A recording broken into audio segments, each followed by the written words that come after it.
क्या आपने कभी किसी से बात करने के बाद खुद को पूरी तरह से निर्जीव या खोखला महसूस किया है, जैसे आपकी सारी शक्ति चूस ली गई हो और आपको पता भी नहीं चला कि यह कब हुआ? अगर हां, तो ज्यादातर चांसेस है कि आपका सामना एक नार्सिसिस्ट से हुआ है।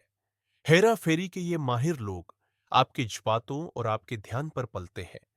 लेकिन क्या हो अगर मैं आपसे कहूं कि 5 ऐसी सीधी सादी बातें हैं जो उनके लिए वैम्पायर के लिए लहसुन की तरह काम करती हैं।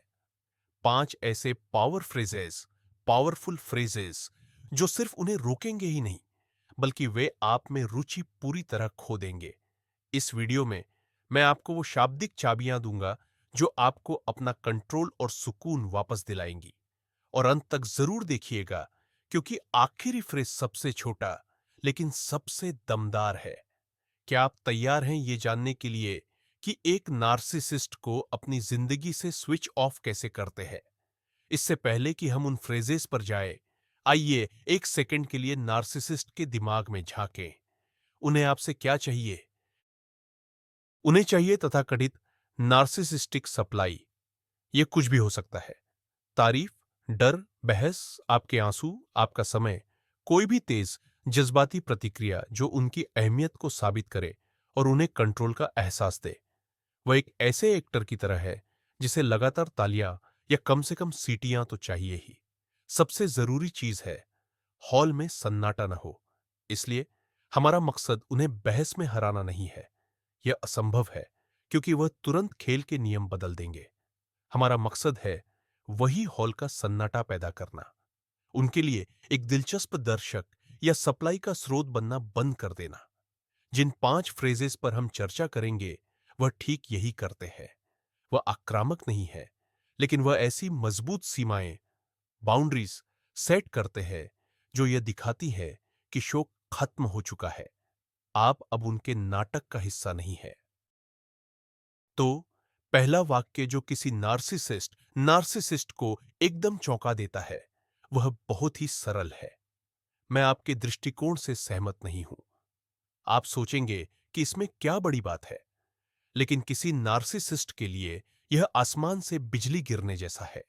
वह एक भ्रम की दुनिया में रहता है, जहां उसकी राय ब्रह्मांड का अटल, अपरिवर्तनीय नियम होती है। जो भी उससे असहमत होता है, वह या तो मूर्ख है या जानबूझकर उसे नीचा दिखाने की कोशिश कर रहा है। इस वाक्य को शांत और आत्मविश्वास से कहकर आप कुछ ऐसा कर डालते हैं जो उसके लिए अकल्पनीय है। आप अपनी बौद्धिक स्वतंत्रता को स्थापित करते हैं। आप यह दिखाते हैं कि आप एक अलग व्यक्तित्व है, जिसकी अपनी सोच है, न कि केवल उसकी बातों की गूंज। यह सीधे तौर पर उसके भव्य अहंकार, ग्रैंडियस ईगो पर वार करता है। वह उम्मीद करता है कि आप बहस करेंगे, सफाई देंगे, उसे समझाने की कोशिश करेंगे और इस तरह उसके खेल में फंस जाएंगे। लेकिन आप ऐसा नहीं करते। आप बस एक तथ्य बताते हैं, आपकी राय अलग है, और बात खत्म। जब आप मैं असहमत हूं कहते हैं, उसके बाद क्या होता है? पलटवार के लिए तैयार रहें। आत्ममुग्ध व्यक्ति, नार्सिसिस्ट, तुरंत आपका महत्व कम करना शुरू कर सकता है। वह कुछ ऐसा कह सकता है, तुम बस समझते नहीं हो, या यह तुम्हारे लिए बहुत जटिल है। वह आपके नजरिए का मजाक उड़ाने की कोशिश कर सकता है, या अपनी बात सही साबित करने के लिए झूठे और तर्कहीन तर्कों की झड़ी लगा सकता है। उसका लक्ष्य आपको वापस अपने अधीन करना है, आपको खुद पर शक करने के लिए मजबूर करना है, ताकि आप फिर से उसकी बात मान लें। यह समझना जरूरी है, उसकी यह प्रतिक्रिया सच की तलाश नहीं है, बल्कि यह उसके अहंकार, ईगो पर हुई घबराहट की प्रतिक्रिया है। वह अपना नियंत्रण खो देता है, और इस वजह से वह या तो गुस्से से भर जाता है, या फिर बड़े घमंड भरे अंदाज में आपको उपदेश देने लगता है। वह यह स्वीकार नहीं कर सकता कि आप उसके बराबर के विचारक के तौर पर मौजूद हैं। उसके लिए यह उसके अपने बनाए गए दुनिया के हर नियम का उल्लंघन है, जहां केवल वही इकलौता अधिकारी, ऑथोरिटी है। नार्सिसिस्ट पर इस बात का मनोवैज्ञानिक असर बहुत गहरा और विनाशकारी होता है। यह चीज बौद्धिक बहसों में उसका मुख्य हथियार, यानी आपकी भागीदारी, छीन लेती है। जब आप उसे हराने की कोशिश करने के बजाय बस अपनी असहमति शांत रूप से व्यक्त करते हैं, तो आप उसके लिए टूटे हुए खिलौने जैसे हो जाते हैं। वह आपके साथ अपना पसंदीदा खेल, मैं सबसे बुद्धिमान हूं, नहीं खेल पाता।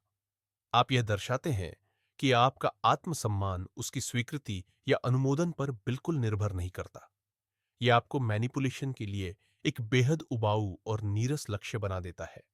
जो व्यक्ति उसके बौद्धिक दबाव के सामने झुकेगा ही नहीं, उस पर वह अपनी ऊर्जा क्यों खर्च करेगा? वह तुरंत किसी और की तलाश में निकल जाएगा, जो या तो उसे प्रशंसा के साथ सुने या कम से कम उससे जोरदार बहस करे। आपकी यह शांत असहमति इस बात का स्पष्ट संकेत है कि अब उसके लिए यहां शोषण का कोई स्रोत या संसाधन बाकी नहीं रहा। इस बात का सही इस्तेमाल कैसे करें? सफलता की कुंजी है आपका लहजा और आगे कोई सफाई न देना। इसे शांत, मजबूत आवाज में कहें और सामने वाले की आंखों में देखें। इसमें क्योंकि जोड़कर अपनी दलीलें गिनवाना शुरू न करें। जैसे ही आप सफाई देना या कुछ साबित करना शुरू करेंगे, आप हार जाएंगे, क्योंकि आप वापस उसकी बिछाई चाल में फंस जाएंगे। आपका काम उसे मनाना नहीं है, बल्कि अपनी राय स्पष्ट करना है। यह कहने के बाद कि मैं आपकी बात से सहमत नहीं हूं, एक छोटा विराम लें। अगर वह दबाव डालना शुरू करे, तो बस दूसरे रूप में दोहरा दें। इस पर मेरी राय अलग है, या मैं इसे अलग तरह से देखती हूं। किसी बहस में न पड़े। आपका शांत स्वभाव और आत्मविश्वास उसे सबसे मजबूत तर्कों से भी ज्यादा निःशस्त्र कर देगा। अब हम दूसरे वाक्यांश की ओर बढ़ते हैं। यह निरर्थक झगड़ों को खत्म करने का सबसे शक्तिशाली हथियार है। यह वाक्यांश है, मैं इस बारे में बात नहीं करूंगा। यह खास तौर पर तब कारगर होता है जब कोई नार्सिसिस्ट आपको तथाकथित शब्दों के सलाद, वर्बल सैलड में घसीटने की कोशिश करता है, यानी इल्जामों, पुरानी शिकायतों और अतार्किक बातों का एक बेतरतीब सैलाब। ऐसे व्यवहार का मकसद आपको अस्थिर करना, आपको बचाव करने के लिए मजबूर करना और आपको अपराध बोध में डुबो देना होता है। नार्सिसिस्ट को ड्रामा पसंद है और वह आपको बार बार झगड़े के लिए उकसाता रहेगा। मैं इस पर बात नहीं करूंगा कहकर आप सीधे मंच पर आने से मना कर देते हैं। आप उसे तमाशा शुरू करने का मौका नहीं देते। आप यह दिखा देते हैं कि यह विषय अब बंद हो चुका है और आप अपनी ऊर्जा इस विनाशकारी बातचीत पर बर्बाद करने का इरादा नहीं रखते। किन हालातों में यह खास बात बिल्कुल काम आती है? सबसे पहले, जब कोई नार्सिसिस्ट पिछली बातों को दोहराने की कोशिश करता है और उन गलतियों के लिए आपको फिर से दोषी ठहराता है जिन्हें आप कब का भूल चुके हैं। या फिर जब वह आपकी शक्ल, आपके दोस्त, आपके शौक, यानी हर उस चीज की आलोचना करने लगता है जो आपके लिए प्रिय है। यह आपको नीचा दिखाने और अपनी अहमियत बढ़ाने का उसका तरीका है। यह तब भी बहुत असरदार साबित होती है जब वह बेकार में ही झगड्ढा करने की कोशिश करता है, बस थोड़ा सा रोमांच और आपका ध्यान हासिल करने के लिए। उदाहरण के लिए, सिर्फ एक गलत जगह रखी हुई चाय की प्याली को लेकर। यह बात समझना जरूरी है कि इन बातचीत का उद्देश्य समस्या का हल ढूंढना नहीं होता, बल्कि सिर्फ उस विवाद की प्रक्रिया को जारी रखना होता है। इस पर चर्चा करने से मना करके आप उसे उस मुख्य चीज से वंचित कर देते हैं, यानी वह भावनात्मक प्रतिक्रिया और ड्रामा जिसकी उसे इतनी ललक होती है। जरा सोचिए, उस नार्सिसिस्ट को कितनी निराशा होगी जिसने आरोपों और छल कपट से भरी पूरी एक स्पीच तैयार की हो और आप बस इतना कह दें, मुझे इस बारे में बात नहीं करनी। यह ऐसा है जैसे वह रिंग में उतरा हो और उसका मुकाबला करने वाला बस वहां से चला गया हो। उसकी सारी जमा की हुई आक्रामकता और तीखे वार धरे के धरे रह जाते हैं। वह अपने गुस्से के साथ अकेला रह जाता है और उसे निकालने के लिए कोई नहीं मिलता। इससे उसे हताशा और बेबसी महसूस होती है। उसे वह प्रतिक्रिया नहीं मिली जो वह चाहता था। वह आपको चोट नहीं पहुंचा सका, न ही वह आपको अपने खेल में फंसा सका। उसके लिए अब आप अनुमानित तौर पर उबाऊ हो जाते हैं। वह समझ जाता है कि अब आप पर उसका उकसाना काम नहीं कर रहा है, और जब ऐसा है तो उन्हें इस्तेमाल करने का कोई मतलब नहीं है। इस तरह वह आप पर दबाव बनाने का अपना एक मुख्य हथियार खो देता है। वाक्यांश: मैं इस पर बात नहीं करूंगा स्लैश करूंगी का उपयोग करते समय सबसे जरूरी नियम है निरंतरता, यानी एकरूपता बनाए रखना। यह कहते ही आपको उस विषय पर तुरंत बातचीत बंद करने के लिए तैयार रहना चाहिए। अगर वह नार्सिसिस्ट जिद करता है, तो आप बिल्कुल न झुकें। आप शारीरिक रूप से कमरे से बाहर जा सकते हैं, हेडफोन लगा सकते हैं, या बस किसी पूरी तरह से तटस्थ न्यूट्रल विषय पर बात शुरू कर सकते हैं, जैसे लगता है कल बारिश होगी। महत्वपूर्ण बात यह है कि आप यह न समझाएं कि आप इस पर बात क्यों नहीं करना चाहते। वह आपके हर स्पष्टीकरण को बातचीत जारी रखने के लिए एक बहाने के रूप में इस्तेमाल करेगा। उदाहरण के लिए, मैं बात नहीं करना चाहता स्लैश चाहती क्योंकि मैं थका स्लैश थकी हूं। तो वह कहेगा, ओह, तुम थक गए स्लैश गई हो, मतलब मैं तुम्हें थका रहा हूं। बस सरल और दृढ़ता से कहे, यह विषय चर्चा के लिए बंद है। यही आपकी ढाल है जो आपको किसी भी जहरीली टॉक्सिक बहस में घसीटने की उसकी हर कोशिश को नाकाम कर देगी। तीसरी बात, मैनिपुलेटर से निपटने की यह सबसे कमाल की तकनीक है। यह कुछ इस तरह है, मैं तुम्हारी भावनाओं को समझता हूं, लेकिन मैं वही करूंगा जो मुझे सही लगेगा। यह एक अविश्वसनीय रूप से जबरदस्त तकनीक है, क्योंकि इसके दो हिस्से हैं जो नार्सिसिस्ट को पूरी तरह से अचंभित कर देते हैं। पहला हिस्सा, मैं तुम्हारी भावनाओं को समझता हूं, यह आंशिक मान्यता पार्शियल वैलिडेशन कहलाता है। आप यह नहीं कह रहे कि वह सही है, आप बस इतना मान रहे हैं कि उसे गुस्सा, नाराजगी या निराशा जैसी भावनाएं महसूस करने का हक है। यह बात उसे पल भर के लिए निहत्था कर देती है, क्योंकि वह विरोध की उम्मीद कर रहा था और उसे थोड़ी सी हमदर्दी मिलती है। उसे लगता है कि वह लगभग जीत गया है, लेकिन तभी दूसरा, उसके लिए घातक हिस्सा मैदान में आता है। पर मैं वही करूंगा जो मुझे ठीक लगेगा। इस वाक्य का दूसरा हिस्सा उसकी नियंत्रण की कोशिश को पूरी तरह से खत्म कर देता है।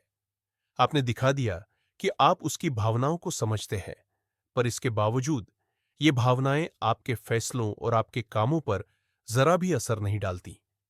आप उसकी भावनात्मक स्थिति को अपने जीवन जीने के अधिकार से पूरी तरह से अलग कर रहे हैं। एक आत्ममुग्ध व्यक्ति नार्सिसिस्ट के लिए यह सोचना भी असंभव है। उसकी दुनिया में अगर वो किसी बात से नाराज है, तो आसपास के सभी लोगों को तुरंत सब कुछ छोड़कर उसे शांत करना चाहिए या उसकी मर्जी के मुताबिक काम करना चाहिए। आपका यह वाक्य इस पूरी सोच को, इस पैटर्न को तोड़ देता है। यह एक परिपक्व और स्वस्थ सोच को दर्शाता है। तुम्हारी भावनाएं तुम्हारी जिम्मेदारी है और मेरे कर्म मेरी। यह उसके अहम और स्वार्थ पर एक सीधा और करारा प्रहार है। आप उससे बहस नहीं करते, न ही आप खुद को सही ठहराते हैं। आप बस उसे अपनी आजादी के इस अटूट तथ्य से रूबरू करवा देते हैं। एक नार्सिसिस्ट को यह सुनकर कैसा लगता है? पूरी तरह से अचंभित। उसे समझ नहीं आता कि क्या प्रतिक्रिया दे। एक तरफ आपने जैसे उसे समझ लिया है और उसके पास झगड़ा बढ़ाने के लिए कोई ठोस वजह नहीं बचती। वह आपको असंवेदनशील होने का आरोप भी नहीं लगा सकता। दूसरी तरफ उसे स्थिति पर जरा सा भी नियंत्रण नहीं मिला है। आप अपने फैसले पर अडिग रहे हैं। यह दोहरापन उसे कॉग्निटिव डिसोनेंस यानी ज्ञानात्मक विसंगति की स्थिति में डाल देता है। वह आपको अपने पारंपरिक तरीकों से हमला नहीं कर सकता, क्योंकि आप उसके भावनात्मक ब्लैकमेल के आगे झुके नहीं। इस व्यवहार को दोहराते हुए आप धीरे धीरे उसे यह सिखा रहे हैं कि उसकी नाराजगी, उसकी नौटंकी और उसका गुस्सा अब आपको नियंत्रित करने का एक प्रभावी तरीका नहीं रहा। वह अपनी शक्ति खो देता है और इसके साथ ही उसका आप में रुचि भी खत्म हो जाती है। चलिए एक व्यावहारिक उदाहरण देखते हैं। एक नार्सिसिस्ट कहता है, तुम शुक्रवार को दोस्तों से मिलने जा रहे हो, इस बात से मैं आग बबूला हूं। तुम्हें मेरी जरा भी परवाह नहीं है। सफाई देने जैसे, लेकिन हमने तो बात की थी। या पलटकर हमला करने के बजाय, जैसे, तुम खुद आखिरी बार घर कब रुके थे? आप शांति से जवाब देते हैं, मैं समझता स्लैश समझती हूं कि तुम मेरे प्लान से परेशान हो। मुझे अफसोस है कि तुम ऐसा महसूस कर रहे हो, लेकिन मैं फिर भी इस मुलाकात पर जाऊंगा स्लैश जाऊंगी। आपने उसकी भावना, गुस्सा को तो स्वीकार किया, लेकिन उसे अपने समय को नियंत्रित करने का अधिकार नहीं दिया। आपने उसकी भावनाओं को अपनी समस्या नहीं बनने दिया। इसके लिए अभ्यास की जरूरत है, लेकिन यह सीमाएं, बॉर्डर्स तय करने का सबसे प्रभावी तरीका है। इससे आप बाहरी तौर पर शांत रहते हैं और बेकार के झगड़ों या बहसों में नहीं उलझते। चौथा वाक्यांश यानी फ्रेज आपका निजी सेफ्टी ब्रेक है। उन हालात में जब कोई आप पर बहुत दबाव डाल रहा हो। यह फ्रेज है, मुझे सोचने के लिए वक्त चाहिए, मैं जवाब बाद में दूंगा। नार्सिसिस्ट को जल्दबाजी और अफरा तफरी का माहौल बनाना बहुत पसंद होता है। वे आपसे तुरंत फैसले, जवाब या सहमति की मांग करते हैं, जैसे अभी फैसला लो या मुझे अभी के अभी हां या ना बताओ। वे ऐसा क्यों करते हैं? क्योंकि जब आप दबाव में होते हैं, तब आप उनकी हेरफेर, मैनिपुलेशन के आगे और भी कमजोर हो जाते हैं। आपके पास सोचने, सही गलत का हिसाब लगाने या अपनी अंतरात्मा की सुनने का समय नहीं होता। इस वजह से आप ज्यादा संभावना के साथ ऐसा फैसला ले लेते हैं जो आपके लिए नहीं, बल्कि नार्सिसिस्ट के लिए फायदेमंद हो। लेकिन जब आप कहते हैं, मुझे सोचने के लिए वक्त चाहिए, तो आप उनसे दबाव बनाने का यह सबसे बड़ा औजार, टूल, छीन लेते हैं। आप इस तरह सबसे कीमती संसाधन यानी समय पर अपना नियंत्रण वापस पा लेते हैं। यह एक ऐसा रवैया है जो नार्सिसिस्ट की सबसे अहम चालों में से एक, बनावटी जल्दबाजी पैदा करने को नाकाम कर देता है। वह आपको दबाव में लाकर घेरने की कोशिश करता है, ताकि आप तर्क, लॉजिक से नहीं, बल्कि सिर्फ भावनाओं के आधार पर निर्णय लें। जब आप एक छोटा सा विराम लेते हैं, तो आप इस भावनात्मक भंवर से बाहर निकल जाते हैं। आपको स्थिति को शांति से सोचने, किसी भरोसेमंद व्यक्ति से सलाह लेने और यह समझने का मौका मिलता है कि आप असल में क्या चाहते हैं। नार्सिसिस्ट को इसी बात का सबसे ज्यादा डर लगता है। वह चाहता है कि आप केवल आवेग, इम्पल्सिवनेस और तुरंत प्रतिक्रिया, रिएक्शन पर काम करें, लेकिन इसके बजाय आप समझदारी और स्थिरता दिखाते हैं। आप ये साबित करते हैं कि आपके फैसले उसकी मनमानी या उसकी मांगों पर निर्भर नहीं करते हैं। आप अपने समय और अपने चुनाव के मालिक हैं। यह चीज आपको उसके हेरफेर, मैनिपुलेशन के लिए एक बहुत ही मुश्किल और असुविधाजनक शिकार बना देती है। एक नार्सिसिस्ट की नजर में जो इंसान सोचने के लिए समय लेता है, वह ऐसा व्यक्ति है जिस पर भरोसा नहीं किया जा सकता और जिसे काबू करना नामुमकिन है। वह आपके अगले कदम का अंदाजा नहीं लगा सकता। उसे पक्का यकीन नहीं हो पाता कि आप आखिरकार उसकी शर्तें मानेंगे या नहीं। यह अनिश्चितता उसे परेशान और थका देती है। उसे तो अपनी इच्छाएं तुरंत पूरी करने की आदत होती है, और आपका यह ब्रेक या रुकावट उसकी संतुष्टि को नामंजूर करने जैसा है। वह समझ जाता है कि आपके साथ उसे लंबा और थकाऊ झगड़ा करना पड़ेगा, और सफलता की कोई गारंटी भी नहीं है। इससे कहीं आसान है कि वह किसी और को ढूंढ ले जो उसकी हर बात पर हां कहे और उसकी डिक्टेशन पर फैसले ले। इस तरह सोचने के लिए समय लेने की आपकी यह आदत धीरे धीरे उसे आपके सामने अपनी बातें मनवाने की कोशिशों से दूर कर देगी। आप उसके लिए जरूरत से ज्यादा ऊर्जा खपत वाले, एनर्जी कंज्यूमिंग बन जाते हैं। यह समझना बहुत जरूरी है कि यह वाक्यांश कमजोरी या ढुलमुल रवैये की निशानी नहीं है। इसके विपरीत, यह आपकी जबरदस्त आंतरिक शक्ति और आत्मसम्मान का प्रदर्शन है। यह आपकी घोषणा है कि आप खुद को और अपने फैसलों को इतना महत्व देते हैं कि आप उन्हें जल्दबाजी में या किसी के दबाव में नहीं लेंगे। जब आप ये शब्द बोलते हैं, तो उन्हें आत्मविश्वास के साथ कहें। माफी न मांगे। आपको किसी को तुरंत जवाब देने की कोई बाध्यता नहीं है। मुझे आपके प्रस्ताव पर विचार करना होगा, मैं कल जवाब दूंगा स्लैश दूंगी। यह पूरी तरह से सामान्य और स्वस्थ संचार है। अगर कोई नार्सिसिस्ट फिर भी दबाव डालता है और कहता है, इसमें सोचने वाली क्या बात है, तो शांत रहकर दोहराए, फिर भी मुझे समय चाहिए। आपकी यह शांति उसे दिखा देगी कि उसका दबाव डालना बेकार है। और आखिर में पांचवां जुमला आता है, जो सबसे छोटा है, सबसे सरल है और सबसे शक्तिशाली है। यह वो शब्द है जिसे हम में से कई लोग बिना वजह बताए या माफी मांगे कहने से घबराते हैं। यह शब्द है जी नहीं, सिर्फ नहीं, न नहीं, क्योंकि मेरे कुछ और प्लान हैं, और न ही माफ करना, काश मैं कर पाता, पर मैं नहीं कर सकता। बल्कि एक सीधा, साफ और आत्मविश्वास से लबरेज नहीं। एक ऐसे नार्सिसिस्ट के लिए जो मानता है कि पूरी दुनिया उसकी मर्जी के हिसाब से चलनी चाहिए, यह शब्द एक सीमेंट की दीवार से टकराने जैसा है। वह इसे पार नहीं कर सकता, वह इस पर बहस नहीं कर सकता। यह एक अंतिम और अटल इनकार होता है, जो उसे आगे के हेरफेर, मैनिपुलेशन के लिए कोई गुंजाइश नहीं देता। यह व्यक्तिगत सीमाएं, पर्सनल बाउंड्रीज तय करने का सबसे मजबूत तरीका है जिसकी आप कल्पना कर सकते हैं। हमारे लिए सिर्फ ना कहना इतना मुश्किल क्यों होता है? खास तौर पर जब हम चालबाजों या लोगों का फायदा उठाने वालों से बात कर रहे होते हैं। हमें बचपन से ही सिखाया जाता है कि हमें हमेशा नम्र रहना चाहिए, दूसरों की मदद करनी चाहिए और किसी को नाराज नहीं करना चाहिए। हमें डर लगता है कि लोग कहीं हमें स्वार्थी न समझे। नार्सिसिस्ट, अहंकारी लोग इस बात को अच्छी तरह पहचानते हैं और इसका फायदा उठाते हैं। उन्हें पता है कि अगर आप अपने मना करने की वजह बताना शुरू कर देंगे, तो वह आपकी वजहों को पकड़ लेंगे। जैसे कि तुम्हारे पास दूसरे प्लान हैं, मगर मेरा काम तो ज्यादा जरूरी है, या फिर तुम नहीं कर सकते, अरे कोशिश तो करो, मुझे तुम पर विश्वास है। आपका हर स्पष्टीकरण, एक्सप्लेनेशन, उनके लिए मोल भाव और बहस शुरू करने का मौका होता है। जब आप सिर्फ नहीं ना कह देते हैं, तो आप उनसे यह मौका छीन लेते हैं। आप उन्हें कोई ऐसी जानकारी नहीं देते जिसे वह आपके खिलाफ इस्तेमाल कर सके। आप बस सीधे दरवाजा बंद कर देते हैं। इसके लिए यकीनन हिम्मत चाहिए, लेकिन इसका नतीजा, रिजल्ट, इसके लायक होता है।